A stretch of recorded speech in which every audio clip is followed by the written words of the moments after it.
Hello everyone, it's Attacker72 here, and for today, so alongside with the Nintendo Switch 2, we have gotten ourselves a new Mario Kart game, and I have to say, it is refreshing to finally see a new installment in the franchise after basically being stuck with Mario Kart 8 for almost a decade now. Yeah, 8 Deluxe is there, and if it wasn't for the DLC, this would have essentially just been a port, but we've been playing Mario Kart 8 for like 10 years now, so it's nice to finally see the series getting a brand new installment, though even before the game had released, there has been some controversy, some discussions, a lot of praises, and pointing out on its pros and cons as to whether or not Mario Kart World is truly worth all the purchase. After all, this game is $80, not helped by the fact that the Switch 2 is already $450. So the real question is the new Mario Kart game truly worth getting after basically playing 8 Deluxe for so long? Is it truly worth being the launch title at a price of $80? Well, I hope you guys enjoy this, and let's go and review what Mario Kart 8 has, the Mario Kart World has to offer.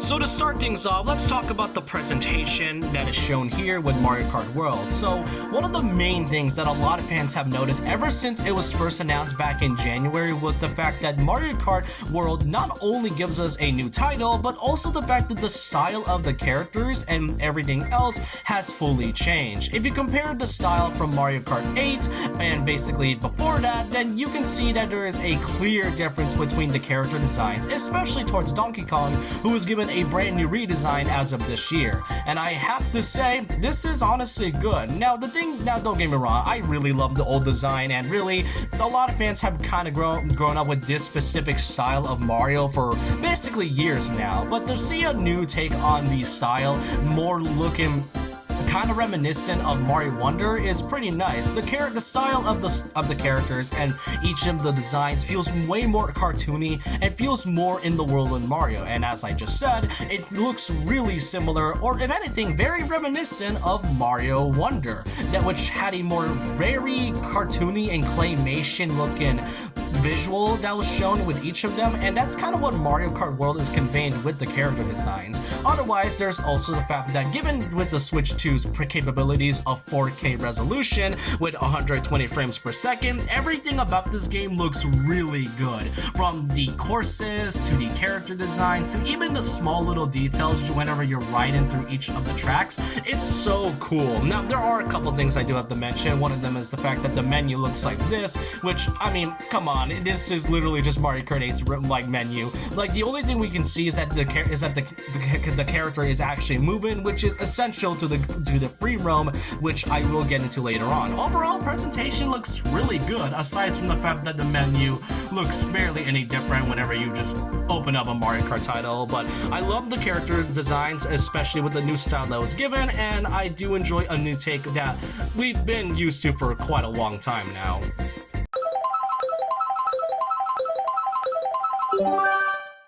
Next up, we gotta talk about the roster, and this is if not one of the main highlights that a lot of fans really would love to adore in Mario Kart World and what it has to offer. As aside from the main traditional characters that we are used to, we have now gotten way more absurd with the character additions, as this right here has given us a total of 121 characters, but that is kind of different, which I'll get into later, but really 121 is insane, with 50 of them being the characters that we know, and really the additional characters here is insane. You're telling me this is the same game where I can play as a bee, a cow, and a literal snowman in the roster? This right here is by far one of the most unrealistic rosters I have seen in a Mario game, and that really goes to show. Yes, it is a little bit, yes, I know some fans might be a little bit upset or kind of find this roster a bit stupid, as we did have to lose a few characters along the way from the last title, like Diddy Kong, Dry Bowser, Funky Kong, and even Kamek, but either way, all I can say is that I actually don't mind the absurdity and bizarreness of what this roster is giving out.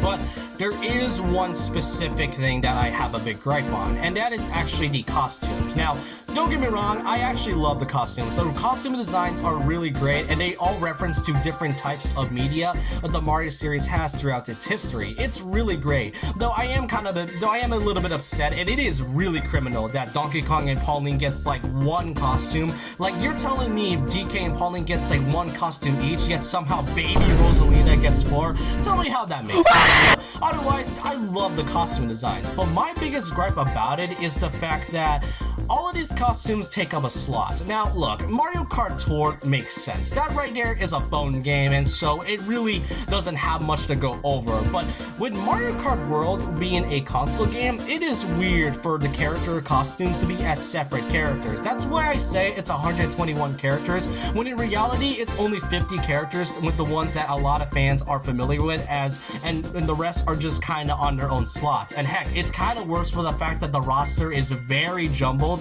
And yeah, you can sort it out with each character, but come on, that's a bit much to say the least. And really, I don't know why the costumes had to take up a slot. Yeah, they're really cool, but otherwise, they're just kind of adding up and padding the roster to make it seem as large as possible. Now, in order to get these costumes, you have to get these dash foods, which you can do by either playing the typical Grand Prix, or you can use the new mode Knockout Tour, and the biggest essential part of Mario Kart World, and that's the fact that you can do it in free roam. But yeah, I really love the absurdity of the roster, and the kart design is pretty cool though we did have the loose customization, which is like one of the main highlights from Mario Kart 7 all the way to Mario Kart 8 Deluxe. Like, removing customization from the gliders and the wheels and even the kart itself may take a lot of what made the past few titles really good, but we kind of have to like switch things up every so often. But overall, the roster, while really absurd, is honestly one of my favorite parts, and really what is one of the biggest highlights of Mario Kart World.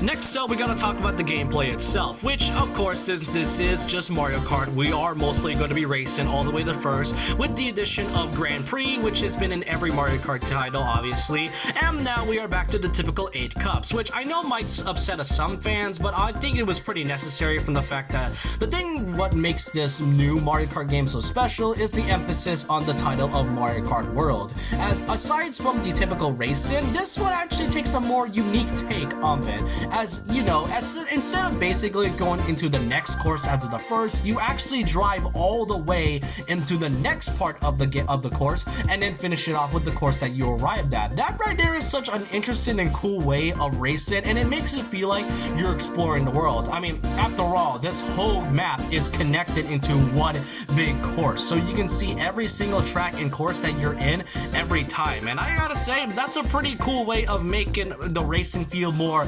grandiose and wide as it is. And of course, with Grand Prix, you got the typical 50, 150cc, and also, you know, all that. And with the addition of mirror mode, which I will talk about in another video, as that's pretty complicated for me to talk about, but there's also the fact that 200cc is nowhere to be found, and Nintendo has confirmed that themselves, and it really did upset a lot of fans because that was kind of one of the funnest parts about Mario Kart 8 and its deluxe version, and I gotta say, I do kind of agree with that. Now, look, granted, I have not played much of 200cc in a deluxe, since that is a pretty hard thing to do, especially when you have tracks that are either this short or small. But that's kind of the thing. With Mario Kart World now taking the courses into a more wide spectrum and having a grand and, you know, big part of what make this whole game, you know, Mario Kart World, it is kind of weird to not have 200cc in order to make the whole tracks feel as fast as it is. And really, I don't know why they decided to do that. They did stated that they aren't going to be ruling out the fact of free updates, which did kind of upset fans a little bit more, given the fact that the whole free update standard has been kind of tiring for the past few years. But otherwise, it is not. It is kind of what it is, and I do hope they add 200cc in the future, but that's kind of a given. But then there's also another part of the race sim, and that's the fact that you can do more and a lot of tricks. You see, when you can also grind on rails and on walls, and every time you know, jump off a ledge, you mostly can do tricks by constantly spamming the ZR button, which, you know, adds a lot more speed than usual. Then there's also the fact of the addition of the rewind feature, which I'm not gonna lie, I don't really think anyone's really going to use this unless it's necessary,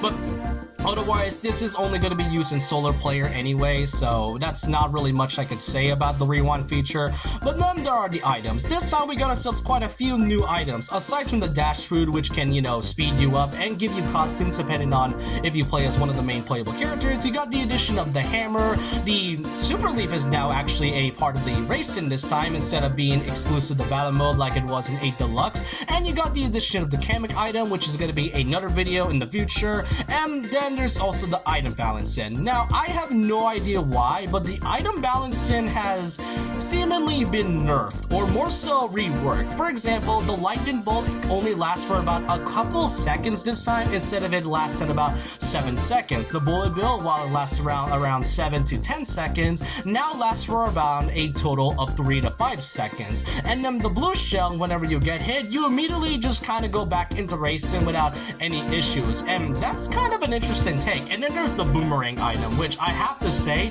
the boomerang item went from being one of the most okayish items to being an absolute menace. I'm not kidding when I say that the item balancing in this one has been revamped into either a good thing or a bad thing. But otherwise, that's a pretty great way of making sure the whole racing feels as grand. And with a total of 24 racers now being in this game, it really makes this game feel way wider. And then there are the tracks itself. And you got some of the few ones that returns from past titles, which I have to mention that all the 8 cups doesn't really focus much on the whole retro cups, as the last 4, including the main one, has basically been removed or more so reworked, as instead of having, retro cups, this time it's gonna be just retro tracks on certain cups. Like, you got some ones that were reworked, like Peach Beach from Mario Kart Double Dash, Shy Guy Bazaar making its return from Mario Kart 7, then you got Mario Kart DS's Airship Fortress, which looks phenomenal, and then you got Sky High Sundae, which got a huge revamp from Mario Kart 8 Deluxe and Tour.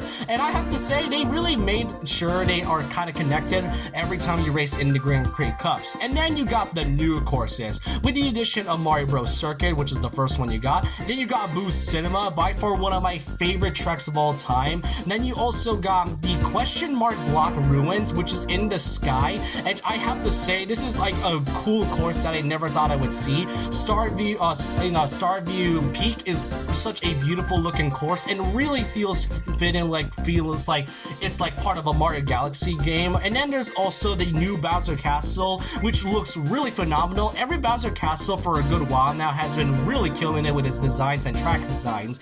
But then there's Rainbow Road, which I'm not really gonna show, but all I could say is that Mario Kart World has given us, if not the best Rainbow Road since Mario Kart 7 and Wii. That may sound exaggerated, but trust me, when you play that Rainbow Road, you will love it. It is one of the most gorgeous courses I have ever seen, and they really put a lot of love into the tracks. And it's not just the tracks itself and the character roster, the music as well is incredible. I cannot tell you how incredible the music track sounds, with over 200 tracks that have been fully remixed, with some that are from past games and some that are new, made for this game specifically. And I have to say, they put a lot of effort into making this game really, really good in the way, from the track designs to the character rosters and even the music itself. It is so good that I can't even play it since it'll likely get me a copyright claim, but listen to it and you'll really love what Mario Kart World has to offer when it comes to its music.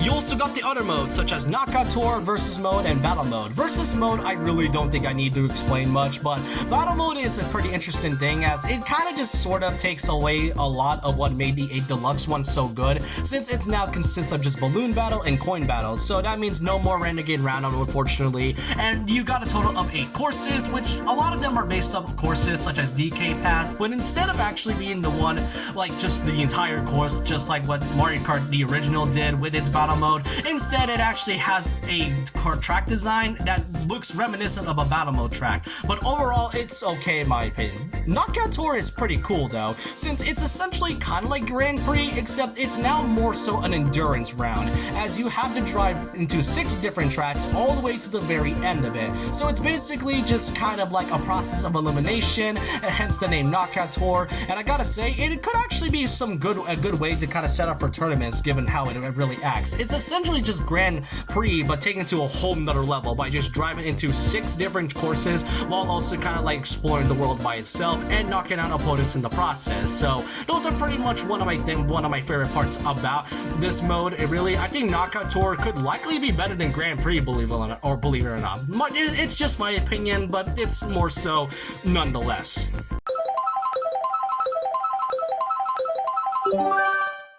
Now last but not least, to pretty much end things off here, now given how the whole point of this title is known as Mario Kart World and the fact that all the courses are in one interconnected map, we then got the addition of free roam, which Nintendo has highlighted the most throughout its advertisement. And I have to say, the free roam is a mixed bag for me. So it is automatically right there as soon as you open the game, or even when you open the game as right up in the title screen, you can just simply press the plus button and just go straight into free roam. And given that this is one continuous giant map, you can just kind of go through different parts of the courses and explore things that you weren't able to do whenever you're racing. There's also some essential puzzles such as these question mark blocks, which can, you know, give you cosmetic like stickers and all that, and also some badges every so often. But then there's also the puzzle challenges like the P-switch ones, which you can pretty much do like challenges. So it's essentially like this game's version of mission mode for Mario Kart DS. And really all I could say is that free roam is just okay. There really isn't much you can do once you've even beaten the entire cups, all cups, and even knockout tour as well. And most of the time, I think the reason you're mostly gonna be in here is with friends, and that's about it. My friends hasn't really gotten Mario Kart World yet, so I'm just gonna have to wait for a bit to experience that. But free roam is just okay. It is nice to explore every part of the courses that you weren't able to explore, especially outside of the map by itself, but it's just okay in the slightest. I don't really get why Nintendo kept highlighting this as like the main part of World. I get it, it is supposed to represent what the game is supposed to be, but free roam is just mid. There really isn't much you can do once you've beaten it, and that's all I can truly say about it, and that's all I can really say.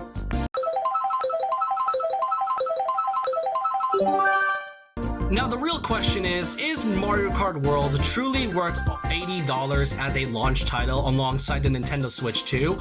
And all I can say is that it really is. I will give it an overall score of 8.7. The reason I give it is because while I really enjoy a lot of the game's aspects, from the character roster to the track designs to the music, there were some things that I was a little bit bothered by the lack of anything you can do in free roam or anything to do engage in. And no, I'm not really gonna talk about online since I don't really go much onto online in a whole, but really it being $80 is still unjustifiable. I do kind of have to say that it should have just been a different pricing overall, but this is supposed to be a big title and really our first one in over a decade, really. And all I can say is that if you are planning to buy a Switch 2, then you can probably get it alongside with it, given the fact that obviously Mario Kart World is indeed a Switch 2 exclusive. But this is a game that is truly worth trying. It takes a new route of the Mario Kart franchise that has never really been seen before at all, and I do appreciate the new take that Nintendo is trying to do, and a pretty big risk too, especially with the pricing by itself. But I really hope you guys enjoy